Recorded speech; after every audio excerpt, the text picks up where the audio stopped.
Dulu waktu saya masih kuliah, ada teman yang sering banget minjem duit, dan pas ditagih susahnya minta ampun.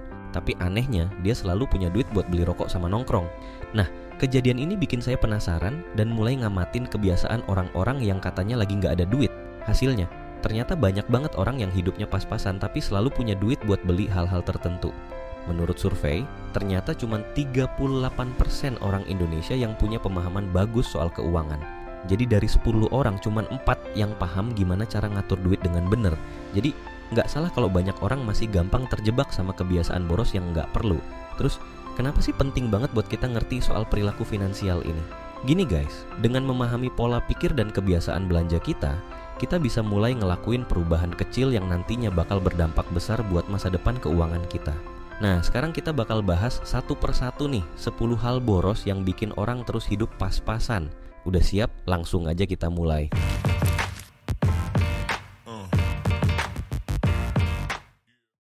Yang pertama, rokok. Nah, ini dia nih yang paling klasik. Rokok, hal yang kayaknya nggak pernah absen dari daftar belanjaan, khususnya para pria.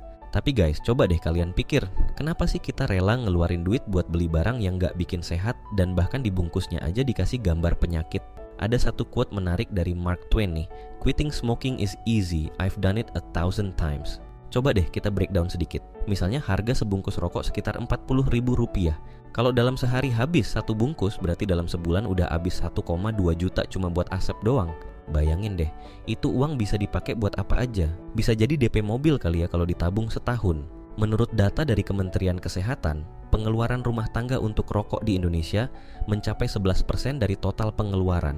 Itu lebih besar loh daripada pengeluaran untuk pendidikan yang nggak nyampe 4%. Jadi di Indonesia bisa dibilang prioritas buat rokok lebih tinggi daripada buat pendidikan anak. Miris ya. Yang kedua, judi online. Nah, sekarang kita masuk ke topik yang lagi rame nih, tapi perlu banget kita bahas. Ini kayak virus yang nyebar cepet banget di era digital sekarang. Menurut data PPATK, dalam 5 tahun terakhir aja transaksi judi online di Indonesia udah melejit lebih dari 8.000%. Gila nggak tuh? Coba kita hitung. Misalnya kalian main judi online taruhan bola. Awalnya mungkin cuma 50.000 per pertandingan. Tapi karena merasa beruntung atau malah pengen balik modal, taruhannya naik jadi 100.000, terus 200.000 dan seterusnya. Tahu-tahu dalam seminggu bisa habis jutaan rupiah. Yang bikin judi online ini bahaya banget adalah aksesnya yang gampang. Kalian bisa main kapan aja di mana aja cukup pakai HP. Ini yang bikin orang gampang kecanduan. Mungkin juga masih banyak orang yang nganggep judi online ini sebagai jalan pintas buat dapetin duit cepet. Tapi guys, inget ya, nggak ada yang namanya uang gratis. Selalu ada resikonya, dan dalam kasus judi, resikonya jauh lebih besar dari kemungkinan menangnya. Jadi, kalau kalian atau teman kalian ada yang masih suka main judi online, please banget deh, stop dari sekarang. Coba ganti kebiasaan itu dengan hal-hal yang lebih produktif. Misalnya, daripada main judi bola, mending main bolanya beneran. Selain bikin sehat, siapa tahu bisa jadi pemain profesional kan? Yang ketiga, cicilan barang elektronik. Oke guys, sekarang kita bahas sesuatu yang sering banget dilakukan sama pasangan muda nih. Yap, kita ngomongin soal kebiasaan beli barang elektronik atau smartphone baru pakai cicilan. Coba deh kita hitung lagi. Misalnya nih, iPhone terbaru misalnya, harganya bisa sampai 15 juta lebih. Kalau cicilannya 2 tahun, jadi 700 ribuan per bulan. Itu belum termasuk bunga yang harus kalian bayar loh. Ada istilah namanya lifestyle creep, di mana kita ngerasa harus upgrade gaya hidup seiring dengan naiknya pendapatan atau status sosial. Padahal, belum tentu kita bener-bener butuh barang-barang itu. Jadi kalau kalian termasuk yang suka beli gadget atau elektronik mahal pakai cicilan padahal keuangan belum stabil, coba deh pikir ulang. Tanya ke diri sendiri, gue bener-bener butuh ini gak sih? Atau cuma pengen dilihat keren aja sama temen-temen? Ingat ya guys, kebahagiaan gak selalu datang dari barang-barang mahal. Kadang justru pengalaman dan momen bersama orang-orang terdekat yang lebih berharga. Yang keempat, modifikasi kendaraan. Oke guys, sekarang kita masuk ke topik yang mungkin bikin sebagian cowok merasa tertampar nih. Yap, kita bakal bahas soal hobi modif kendaraan dan knalpot racing. Coba kita hitung. Misalnya nih, kalian beli velg racing buat mobil. Harganya bisa mulai dari 5 juta sampai puluhan juta per set. Terus knalpot racing, harganya bisa 2 juta ke atas. Belum lagi kalau mau ganti body kit, repaint, atau pasang audio system yang mahal. Bisa habis puluhan sampai ratusan juta tuh. Menurut survei dari salah satu marketplace otomotif di Indonesia, rata-rata orang menghabiskan 20-30% dari harga kendaraan mereka untuk modifikasi. Jadi kalau motor Matic kalian harganya 30 juta, berarti bisa habis sampai 10 juta cuma buat modif. Ada quote bagus nih dari Warren Buffett, jika kamu membeli barang-barang yang tidak diperlukan, cepat atau lambat kamu harus menjual barang-barang yang sebenarnya kamu perlukan. Mungkin kalau emang hobi banget sama otomotif, kenapa nggak coba belajar buka bengkel sendiri? Siapa tahu bisa jadi bisnis yang menghasilkan. Setuju nggak? Yang kelima, barang fashion branded. Nah guys, kali ini kita bakal ngomongin sesuatu yang mungkin bikin sebagian cewek merasa tertampar. Yup, kita bakal bahas soal kebiasaan beli barang fashion branded. Coba deh kita lihat, misalnya nih, tas branded, harganya bisa mulai dari jutaan sampai ratusan juta rupiah. Sepatu branded juga bisa puluhan juta. Belum lagi jam tangan, kacamata, atau perhiasan branded. Bayangin deh, itu duit bisa dipakai buat apa aja. Menurut survei, orang Indonesia rata-rata menghabiskan 20-30% dari pendapatan bulanan mereka untuk fashion dan aksesoris. Padahal ahli keuangan biasanya nyaranin maksimal cuma 5% loh. Ada quote bagus nih dari Will Smith, banyak orang menghabiskan uang yang belum mereka dapatkan untuk membeli barang-barang yang sebenarnya tidak mereka inginkan, hanya ingin membuat terkesan orang yang tidak mereka sukai. Ingat ya guys, style itu soal gimana kalian mix and match, bukan soal harga. Kalian bisa tetap keren tanpa harus pakai barang mahal. Yang penting pede. Yang keenam, investasi ponzi atau penipuan. Oke guys, sekarang kita masuk ke topik yang mungkin agak sensitif tapi justru penting banget buat dibahas. Yap, kita bakal ngomongin soal investasi bodong atau skema ponzi yang sering jadi jebakan buat orang-orang yang butuh duit tapi pengen cepet kaya. Biasanya skema piramid atau penipuan investasi ini nawarin return yang gila-gilaan. Misalnya, investasi 1 juta balik modal dalam sebulan terus dapat passive income 5 juta per bulan. Kedengerannya enak banget kan? Tapi ingat, if it sounds too good to be true, it probably is. Saya paham kenapa banyak orang yang masih kena tipu sama skema kayak gini. Apalagi kalau lagi butuh duit banget, terus tiba-tiba ada yang nawarin jalan pintas buat jadi kaya. Siapa sih yang nggak tertarik? Tapi ingat, nggak ada yang namanya uang gratis di dunia ini. Ada istilah namanya FOMO atau Fear of Missing Out. Ini sering banget dimanfaatin sama penipu investasi. Mereka bikin kalian merasa kalau nggak ikutan sekarang, kalian bakal nyesel seumur hidup. Padahal, justru kalau kalian ikutan, baru kalian beneran bakal nyesel. Jadi kalau kalian pernah atau lagi kepikiran buat ikutan investasi yang kedengerannya terlalu bagus, stop dulu deh. Tanya ke diri sendiri, apa ini masuk akal? Apa gua udah research dengan bener? Apa gua paham resikonya? Ada quote bagus nih dari Robert Kiyosaki, yang penting bukan berapa banyak uang yang kamu hasilkan, tapi berapa banyak uang yang kamu simpan, seberapa keras kamu bekerja, dan berapa generasi kamu bisa mewariskannya. Jadi fokus aja dulu sama gimana caranya nyimpen dan ngembangin uang yang udah ada, bukan malah cari jalan pintas yang berisiko. Yang ketujuh, parfum branded. Sekarang kita bakal bahas sesuatu buat kalian yang suka banget sama wangi-wangian nih. Yap, kita ngomongin soal kebiasaan beli parfum mahal meskipun nggak perlu-perlu banget. Parfum branded itu harganya bisa mulai dari ratusan ribu sampai jutaan rupiah per botol. Padahal kalau dipikir-pikir nggak semua orang butuh parfum branded kan. Ada istilah namanya olfactory fatigue nih. Ini fenomena di mana kita jadi nggak bisa mencium wangi parfum kita sendiri setelah beberapa saat kita pakai. Ya jadi sebenarnya yang ngerasa wanginya itu ya orang lain, bukan kita.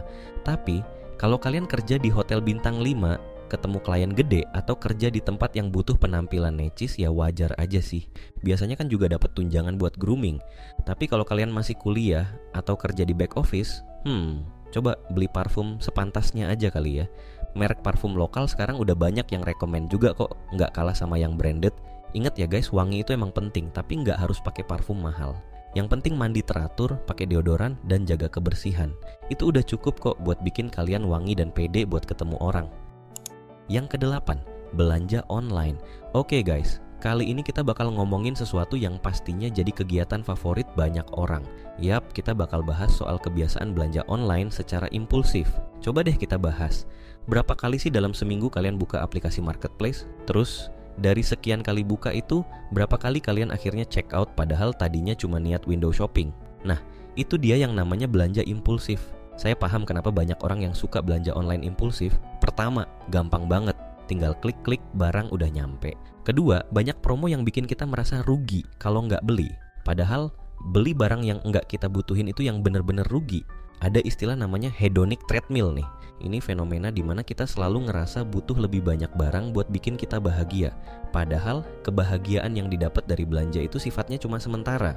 Ada trik bagus nih buat ngurangin belanja impulsif. Namanya aturan 24 jam. Jadi, setiap kali kalian pengen beli sesuatu, tunggu dulu 24 jam. Kalau setelah 24 jam masih pengen dan emang butuh, baru deh beli. Biasanya sih, setelah 24 jam kita udah nggak terlalu pengen lagi. Ingat ya guys, teknologi itu harusnya bikin hidup kita lebih mudah, bukan malah bikin kita tambah boros. Jadi, manfaatin teknologi dengan bijak, termasuk dalam hal belanja online. Yang ke-9, online food delivery. Siapa sih yang gak suka pesan makanan lewat GoFood atau GrabFood? Apalagi pas lagi lapar tapi mager kemana-mana. Akhirnya buka aplikasi, pesan makanan, terus dalam 15 menit makanan diantar deh ke rumah. Enak banget kan? Tapi coba deh kita hitung lagi. Misalnya nih, kalian pesan makanan online sehari sekali, anggap aja rata-rata 50.000 per pesanan. Dalam sebulan itu udah 1,5 juta loh. Belum lagi kalau suka nongkrong di kafe atau restoran. Bisa-bisa habis 2-3 juta sebulan cuma buat makan doang. Padahal masak sendiri itu bisa ngirit 30-50% dari biaya makan di luar loh. Ada istilah namanya lifestyle inflation nih. Ini fenomena di mana pengeluaran kita naik seiring dengan naiknya pendapatan. Jadi, begitu gaji naik bukannya nabung lebih banyak, malah jadi sering makan di tempat yang lebih mahal. Ada trik bagus nih buat ngurangin pengeluaran makan, namanya meal prep. Jadi kalian masak makanan buat seminggu sekaligus di hari Minggu, terus tinggal dipanasin aja pas mau makan. Selain ngirit, juga bisa lebih sehat loh, karena kalian tahu persis apa yang kalian makan. Gimana kalau mulai sekarang kita coba tantangan masak 21 hari. Jadi selama 21 hari, kita usahain masak sendiri terus. Pasti deh di akhir tantangan kalian bakal kaget lihat berapa banyak duit yang bisa kalian simpen. Ingat ya guys, makan emang kebutuhan dasar, tapi bukan berarti harus mahal. Yang penting bergizi dan bermanfaat buat tubuh. Yang terakhir, barang-barang random. Oke guys, kita udah sampai di poin terakhir nih ya. Kali ini kita bakal bahas sesuatu yang mungkin bikin sebagian dari kalian ngerasa gua banget nih. Yap, kita ngomongin soal kebiasaan beli barang-barang unik nggak berfaedah yang sebenarnya nggak terlalu kita butuhin. Misalnya nih, tiba-tiba kalian pengen beli alat setrum mainan buat ngeprank temen, atau mungkin beli barang estetik di toko online yang nggak terlalu ada manfaatnya. Itu semua contoh barang-barang random yang sering kita beli impulsif. Menurut penelitian dari University of Arizona, rata-rata orang cuma pakai 20% dari barang yang mereka punya. Sisanya cuma jadi pajangan atau malah tersimpan di gudang. Ada istilah namanya retail therapy nih. Ini fenomena di mana orang belanja buat ngilangin stres atau bikin mood lebih baik, tapi ini efeknya cuma sementara. Begitu sadar duit habis, malah jadi tambah stres. Bener nggak? Ada trik bagus nih buat ngurangin kebiasaan beli barang random. Namanya one in, one out. Jadi setiap kali kalian beli barang baru, harus ada satu barang lama yang kalian keluarin dari rumah. Bisa dijual atau disumbangin. Ini bakal bikin kalian mikir 2 kali sebelum beli barang baru. Ingat ya guys, kebahagiaan tidak datang dari memiliki lebih banyak barang, tapi dari memiliki cukup ruang untuk menikmati apa yang sudah kamu miliki. Jadi fokus aja sama apa yang udah kalian punya, bukan nambah-nambahin barang baru terus. Nah guys, kita udah bahas 10 hal boros yang bikin orang terus hidup pas-pasan. Gimana? Ada yang merasa kena banget? Jangan khawatir, kita semua pernah ada di posisi itu kok. Yang penting sekarang, kita udah sadar dan siap berubah. Oh iya, jangan lupa share pengalaman kalian di kolom komentar ya. Mana nih yang paling sering bikin kalian boros? Atau mungkin kalian punya tips lain buat ngirit? Yuk, kita sharing-sharing, siapa tahu bisa jadi inspirasi buat yang lain. Dan buat kalian yang udah nonton sampai sini, thanks banget ya. Jangan lupa like, comment, dan subscribe supaya nggak ketinggalan video-video menarik lainnya. Remember guys, it's not about how much you make, but how much you keep. Jadi, mulai dari sekarang, yuk kita jadi lebih bijak dalam mengatur keuangan. Oke? I'll see you on the next video.